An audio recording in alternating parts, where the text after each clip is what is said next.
In this lecture, we are talking about the use of groundwater for irrigation purposes. So this will be to continue our discussion of agricultural practices and the natural resources that we use to sustain those practices and increase our food security worldwide.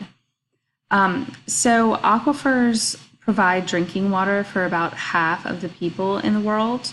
If you're unsure of what an aquifer is, it's just a body of rock that water is able to easily move through or can be contained within the rock. So aquifers need to be both permeable and porous for this to happen. Examples of types of rock that could be aquifers or support groundwater for our uses are sandstone, broken up or fractured limestone, as well as sand and gravel. So when we're talking about our use of groundwater, it's important to understand that worldwide water tables are falling. And this is mostly because they're being pumped out from most of the world's aquifers faster than they can naturally be replenished, or you might hear the term recharged. And this would be through rainfall and snowmelt. So they're replenished or recharged through precipitation. Most of aquifers that are being pumped out, even though they are being used to supply drinking water for the world's population, most of it is being pumped out for irrigation for crops. So the world's largest or three largest grain producers in order are China, then the US, and then India. And all three of these countries have been overpumping their aquifers, and also other countries worldwide are doing this. So daily, enough water is being pumped out of aquifers to fill enough tanker trucks to stretch to the moon or beyond, about 300,000 miles. So this is actually more than the distance to the moon. So we're using a lot of water every day. So one reason that aquifers are being depleted is that farmers are drilling wells to access the water from the aquifers. And this is being or over pumping of the water is accelerating the loss of the water or the fall of the water tables. So this is especially true in China and India. And as water tables fall, farmers are just drilling deeper and deeper to be able to access that water. They're buying larger pumps. Often, they're not thinking of switching to crops that don't require as much water. They're just going bigger and they're going deeper. An example is Saudi Arabia. They've been pumping their fresh water from a very deep aquifer that is considered to be non-renewable because it's so deep in the ground. They produce or have produced a lot of wheat, and so they're irrigating wheat, which needs a lot of water. In 2008, Saudi Arabia actually announced that it had depleted most of its aquifer. And so now they've actually stopped growing wheat and are now importing grain. So this is just a list of some pros and cons or advantages and disadvantages to using groundwater from aquifers. And I'll just let you look at that on your own when you have a chance. So let's go here. Okay, the core case study in this chapter, which is Chapter 13, is the overpumping of the Ogallala Aquifer.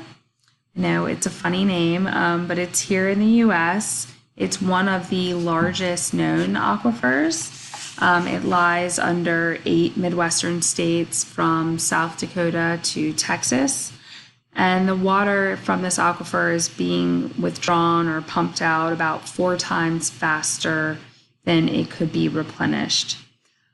So this aquifer provides a third of all groundwater to the a third of all groundwater that is used in the United States.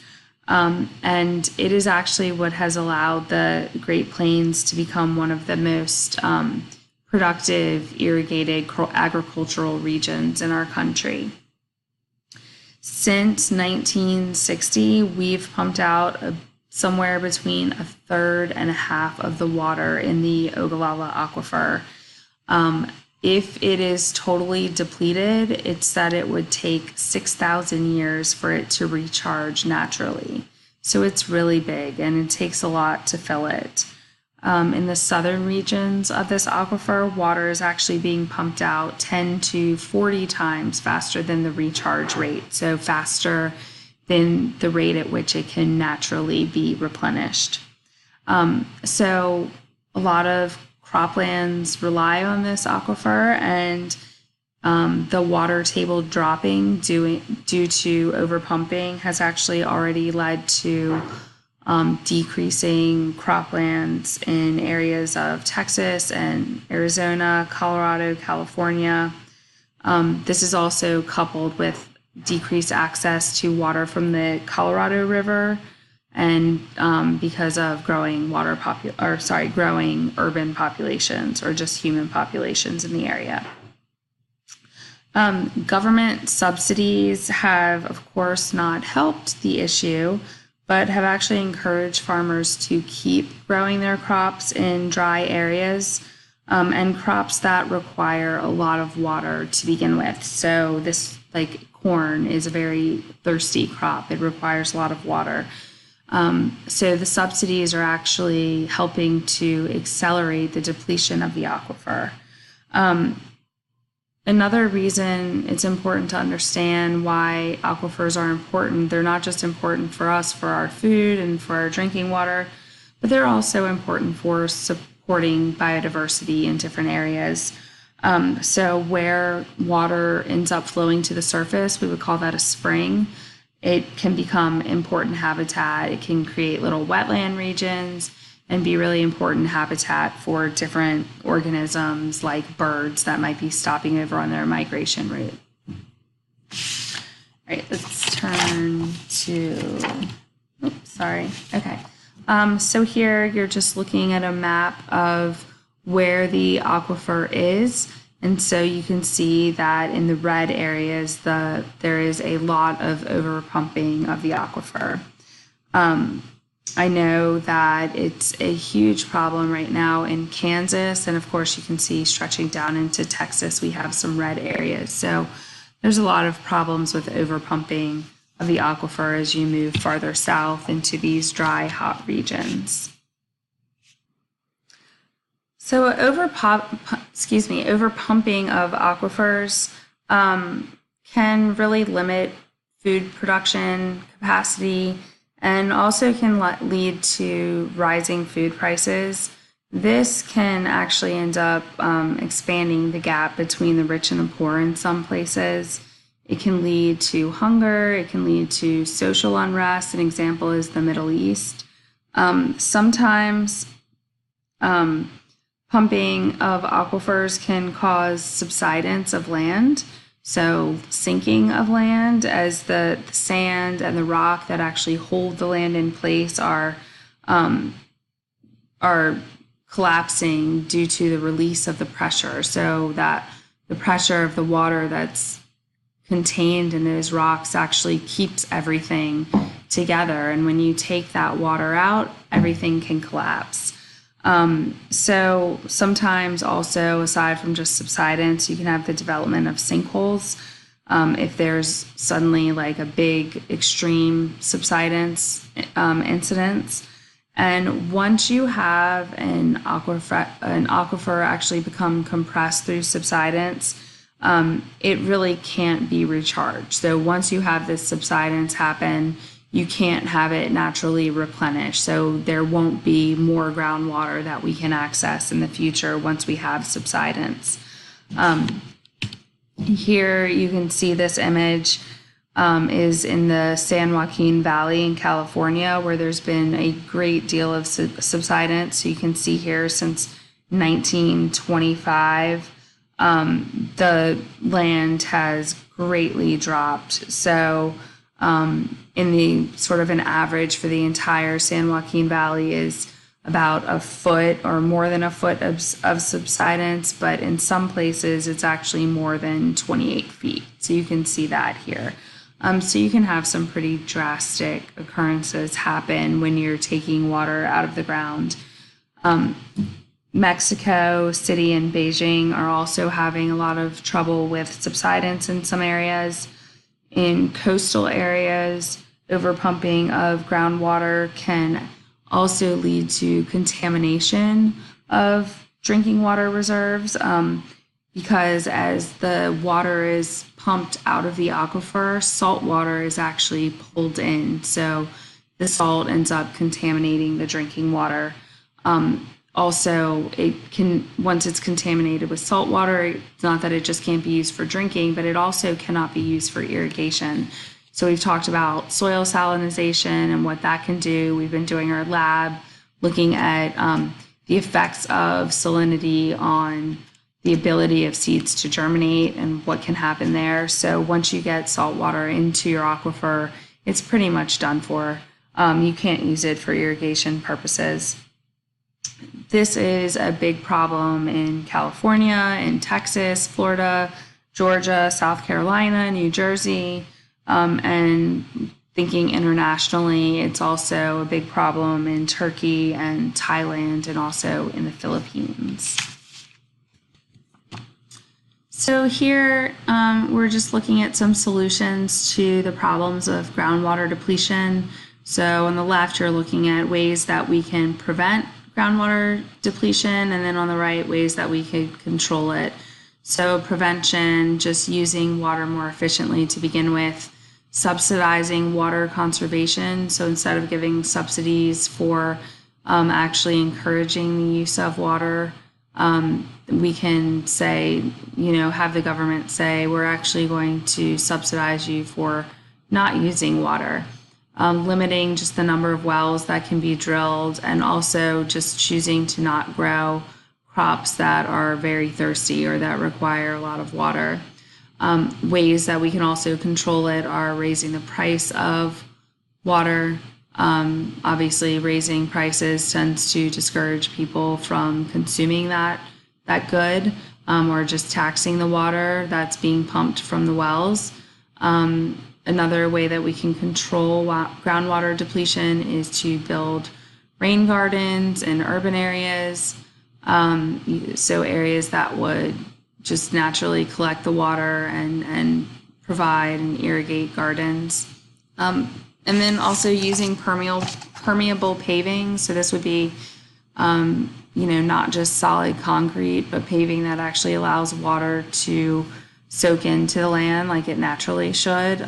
So changing the way that we plan our cities and our communities to allow for more permeable surfaces and water to drain into soils rather than just run off into maybe a nearby stream or something from these impervious surfaces that we use.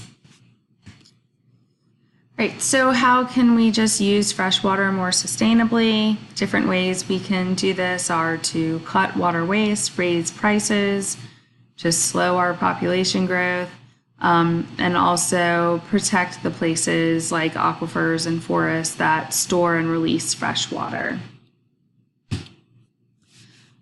So the benefits to cutting water, cutting water waste. A lot of water in the world, about 60% of the fresh water used in the world, about 50% of the fresh water in the United States is lost through evaporation and leaks and things like pipes, and just inefficient use of water.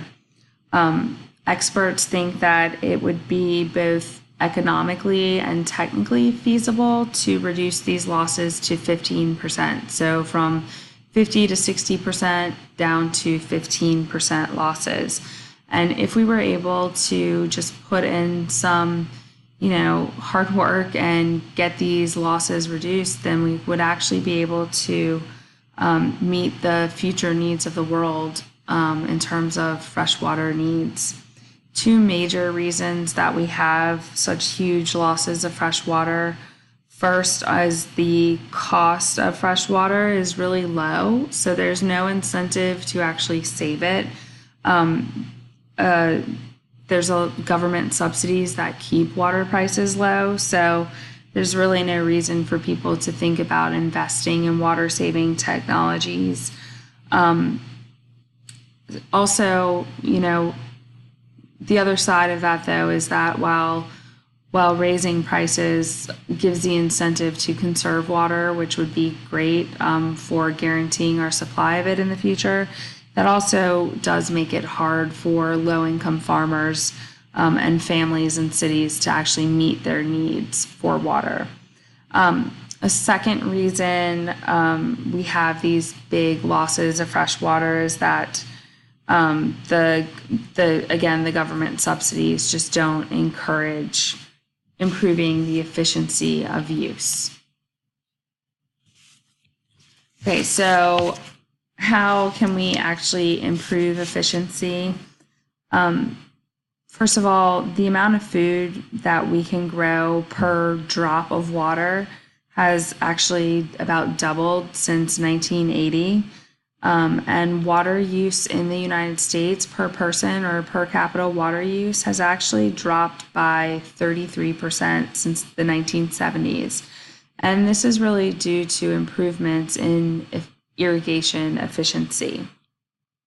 In less developed countries, though, there's still a lot of work that needs to be done on this. Only about 60% of the water that's used for irrigation in developing countries actually makes it to the crops that are being irrigated. So in these less developed countries, the most common type of irrigation that it's used is something called flood irrigation. So you can see that here at the top of your screen. Flood irrigation is one of the most inefficient types of irrigation. So in flood irrigation, a lot of water is lost through things like evaporation and just runoff into other, nearby waterways or other areas that is not where the crops are that need the water. In industrialized crop production, so in more developed countries that are, growing large amounts of crops for export or just for use within their own country, spray irrigation is very common, but spray irrigation is also very inefficient. So spray irrigation uses really large amounts of water to spray on big fields. And about 40% of the water that is sprayed is actually lost through is lost to evaporation. So just water evaporating and not actually being taken up by the crops or by the soils. So the spray irrigation is a really common type of irrigation that's being used in the Midwest. So the water that's being pumped from the Ogallala aquifer that we just talked about, a lot of it is being used in spray irrigation. So, it's accelerating the overpumping of this aquifer and all the problems that go along with it. And then about 40% of that water is just lost anyway, isn't even used efficiently. There are more efficient types of irrigation. So types of irrigation that sort of target the crops more and get the water really to where it needs to go. This is called the more crop per drop strategy. So a couple of different types are the center pivot low pressure sprinklers.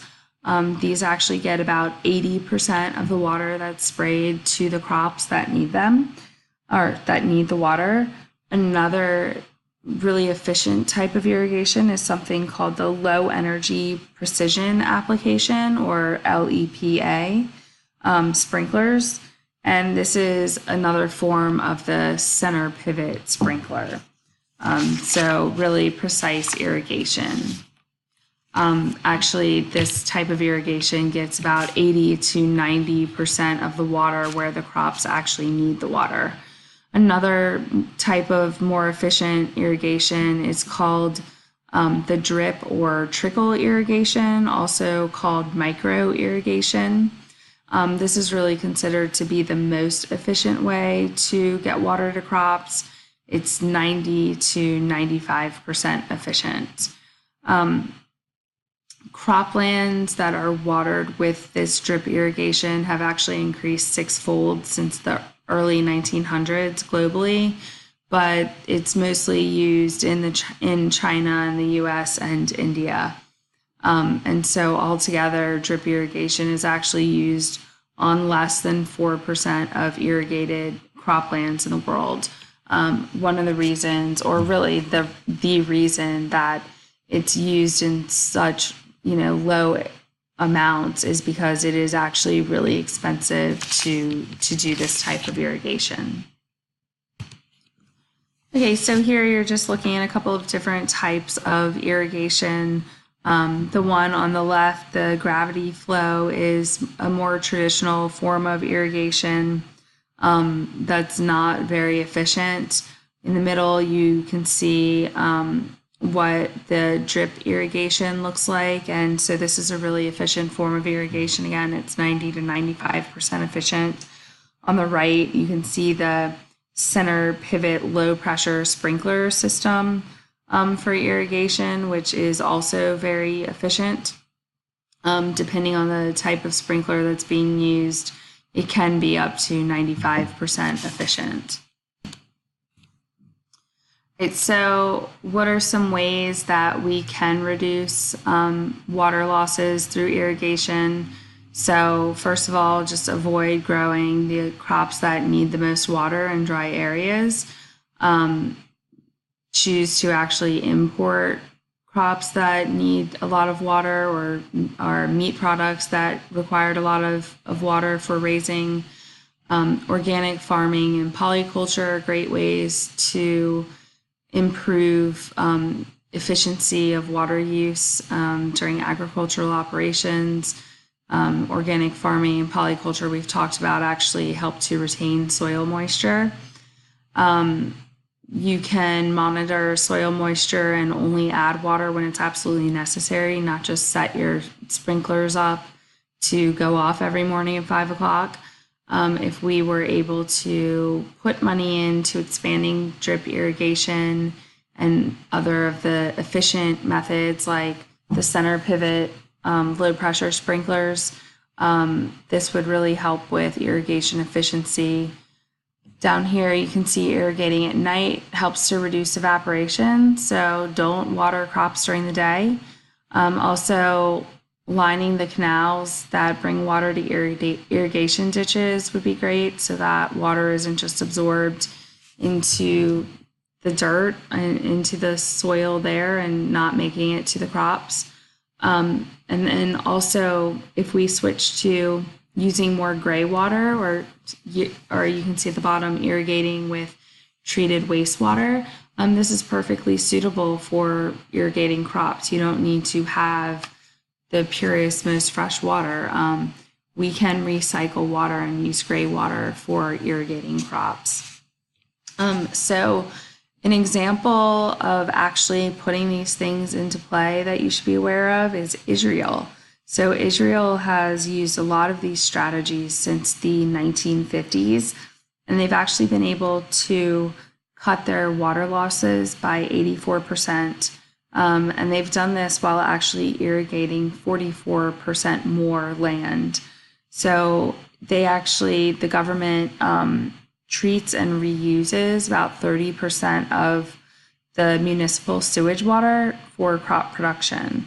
And they plan to increase this by 80%, or to 80% by the year 2025. So that this is that idea of using gray water. So taking treated sewage water that you can't use for drinking, obviously, but you can use for things like flushing toilets, and watering your lawn, or irrigating, industrialized crop areas. The government in Israel has actually also slowly eliminated subsidies or water subsidies that were keeping the prices of water down.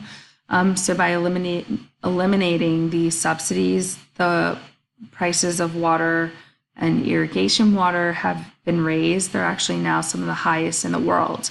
And so while that sounds really bad, it's actually really good for encouraging more efficient use of groundwater for irrigation.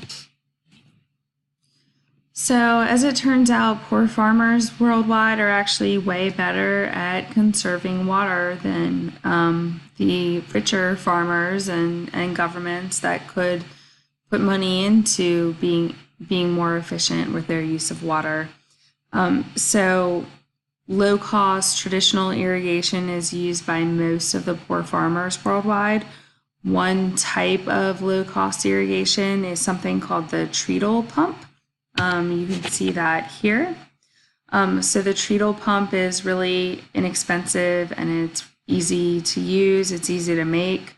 It's just made of wood. And on average, the treadle pump uses about 60 to 70% less water than gravity flow systems or flood irrigation. And it's about 1/10 of the cost of drip systems. So remember, drip systems are what are considered to be the most efficient type of irrigation system, but they're really costly. So the treadle pump is 1/10 of the cost.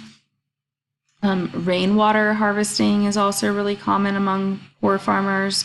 So this is just where rainwater is collected in like a barrel or a pond or something called a cistern, which could be like under someone's house. You collect rainwater and it's just held in a tank either on the land or under a house.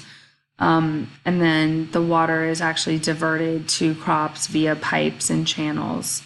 Polyculture is also used a lot by poor farmers. We've talked about this. And polyculture creates more of a canopy cover than just monoculture crops. And so it reduces the evaporation of water.